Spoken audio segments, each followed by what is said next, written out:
Hello, this is Jamie Basil, and I thought I'd put together this video as a reply to something I've just seen online on a Facebook group. A guy called FreeSpirit, who is a channeler. He channels beings apparently from outer space, and he claims that they are all positive and loving. His website is keystoimmortality.com.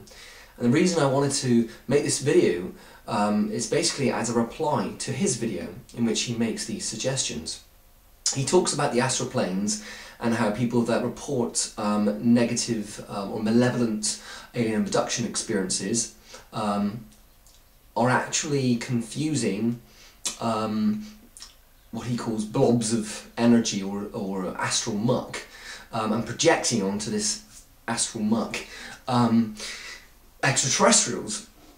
So I find that his video is a perfect example of what I've been talking about for many years, which is that we require to take this subject, we don't want to be in fear, we want to take this with a pinch of salt, but we also want to use our discernment, and we don't want to end up being these love and light New Agers that believe that everything is positive, everything is loving, and nothing bad ever happens.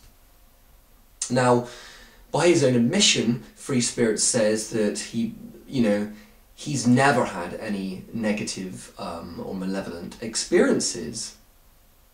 So we can then posit that he's saying this simply because he's not had those experiences. That's kind of obvious, but I think that needs to be stated. Whereas other people like myself have had experiences with what appears to be malevolent or negative ETs. Now, the problem I have with what he's saying is that it appears to be highfalutin. It is basically theoretical. He's had his experience, and then he's coming up with some analysis via introspection to explain away the experiences that other people are reporting. Now, it may be that his theory is actually accurate. I'm not for one moment disputing that. What I'm suggesting is that to actually help people that have, shall we say, negative ET experiences or interdimensional experiences, that you're not going to be able to help them by telling them that their experiences are simply an illusion. That's like me telling someone that pain is an illusion and then punching them in the face. In reality, it's not that easy or simple, okay? People need to be, shall we say, paced and led into these realizations. In my own experience, it's been a lifetime experience of realizing about the whole victim-victimizer blame game, about the whole duality conundrum, and realise that I'm reading a book by Lisette Larkins, actually. The title is Calling on Extraterrestrials. I think she's written some other books speaking to extraterrestrials, this kind of thing. And what's interesting about the book I'm reading at the moment by her is that she talks about the victim-victimizer duality. And it's very true that in real life, in everyday life, if we're of the victim mindset, we will attract those kind of experiences, not just once, often repeatedly. And I think the same thing happens amongst humans down here, happens between us and extraterrestrials or interdimensional beings and encounters, which is if we're in a fearful state, and then especially if we've already had a negative experience, we tend to expect more of these kind of experiences, and then we in a sense, as Buddha says, everything is a manifestation of mind, so we then tend to make these things happen, or more likely to happen, okay? And the true underlying nature of reality is not realized. However, when we have these kinds of experiences, in practice, I think that we need to acknowledge them as they are. What do I mean by this? For example, I've met abductees that brag to me that they're having like 100+ encounters per week with negative and malevolent ETs who are terminology such as screwing my head off, replacing my brain, and hurting these individuals, and these individuals, some of these individuals have been repeatedly in and out of mental hospitals, you know, and basically losing the plot at the same time that they're having these encounters. Now, it doesn't mean necessarily that the beings involved are negative. It could just mean that the individual is unable to deal with these experiences currently, and these experiences may have parallels, as Dr. John Mack suggests in Passport to the Cosmos and other such writers, that that there's a parallel between these experiences and shamanic initiation experiences, and the experience that shamans often report of being dismembered and then put back together again. This does seem to be a theme in abduction experiences, which Dr. Mack and others note, and I've also noted that myself, and met abductees that talk about it. I've had similar-ish experiences to that myself, and this is all, you know, fair enough, but the problem I have with this is, as I've observed in some experiencers, some abductees, is that rather than acknowledging that what happened was untoward, they have instead said, well, you know, ETs are more advanced than us, we don't understand. I've also heard abductees use the term, often refer to us as the humans, or an even more derogatory phrase, maybe is word even, is ants, so referring to humans as ants. And I believe there is what I call a collective species low self-esteem, okay? That as humans we tend to think lowly of ourselves, as if we are shit on the shoe. I did come across a description by an abductee referring to the ETs as being like driving cars, and humans and other beings were like insects being squatted on the screen. And I got the feeling that there might be maybe an undertone of this idea that you know, lower beings are just ants or shit on the shoe. Now, what I'm trying to say is this is being used, ETs are more advanced than us, as an excuse as for their behaviour a lot of the time. Now, I'm not saying that FreeSpirit's theory is incorrect. It could be that, and I think it certainly is, that ultimately, on a very deep spiritual level, we are projecting these experiences. You know, we are creating them, positive or negative. We are projecting our own expectations to some degree on what happens. However, if in everyday life, down here, you were to be, for example, a child was to be abused, yeah, you would not say to that child, well, what it is, it's astral muck that you're experiencing here, and all humans are basically not paedophiles or not abusers. You know, this didn't actually happen, it was all your imagination. This essentially is what we are saying in the case of these extraterrestrial encounters.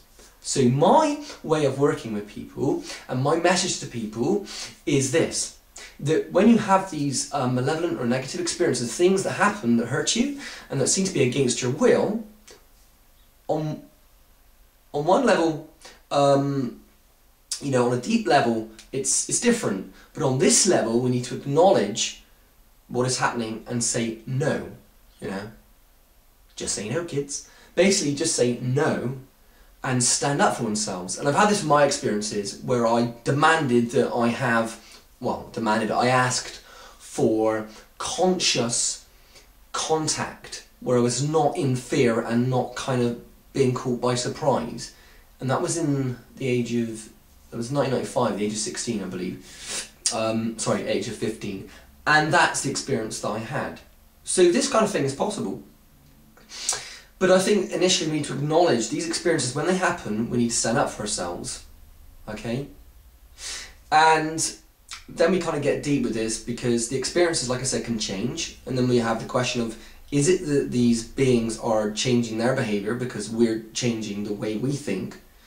Or is it that we're attracting different beings? Is there some kind of quantum, multiple world kind of thing going here, where it's actually not necessarily different ETs coming in, but actually the same beings appearing different to us?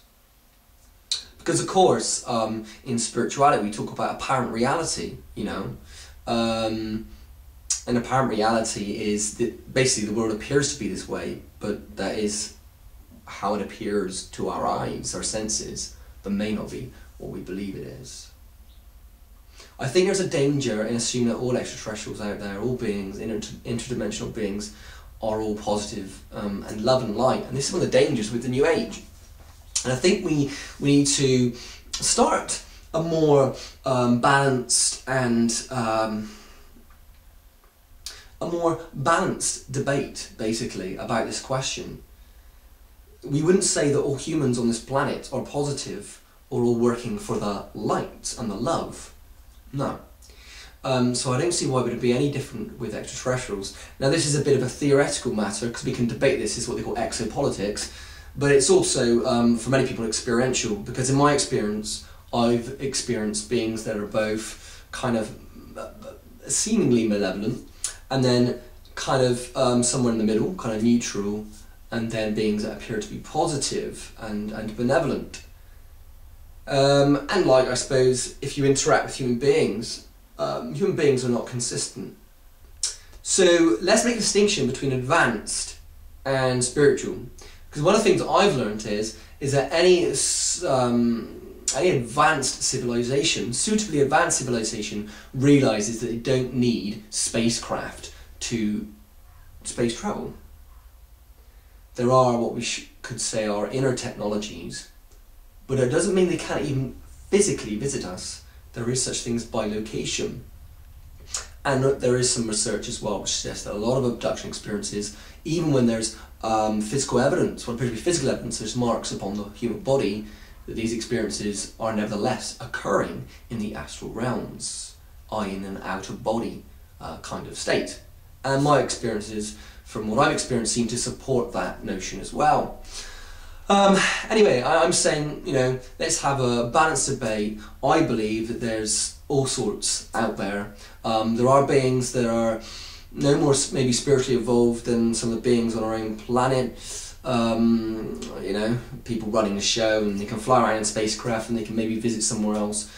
And then there are beings that are kind of spiritually advanced, and they don't need spacecraft. They interdimensionally visit us and interact with us. And even some of these beings that maybe are using kind of very highly advanced inner technologies are not necessarily as benevolent as we would like them to be. And I think this is not something to be afraid of, this is just something to acknowledge and accept. Just like in meditative practice and the process of awakening and reaching this thing that they call enlightenment, we need to be aware of what's arising and occurring within ourselves, and rather than wanting it to be something else or trying to change it, one of the best ways we can work with what is just to accept it as it is. And in that acceptance, that awareness of what is, there is a detachment or a freedom, and it's not so much that it's like a ball of string, and you know, they talk about this in Buddhism, a ball of string, and this says, you know, don't pull the string and try to unravel it, because often you pull it and it gets a bit tighter somewhere else. What we can do instead is just realise, oh, there's a ball of string on my hand, you know, and be aware of it, and that can be immediate. We're free. There it is. So I'm just asking for, you know, let's keep this rational, and let's have a bit of a debate. You know, other people had different experiences, and I think it's healthy to have that debate, have that dialogue, and not to get locked into what really is a duality of all beings are good, or indeed all beings are bad. All ETs are positive, or all ETs are negative. I'm suggesting that both are actually true, and the truth ultimately on the non-dual level is both and neither. So that's what I've got to say on the matter right now. I'm sure we'll be having lots more debate on this, as it's in many ways pertinent, especially for those that have had these experiences. But yeah, thank you, and speak to you again. Bye bye.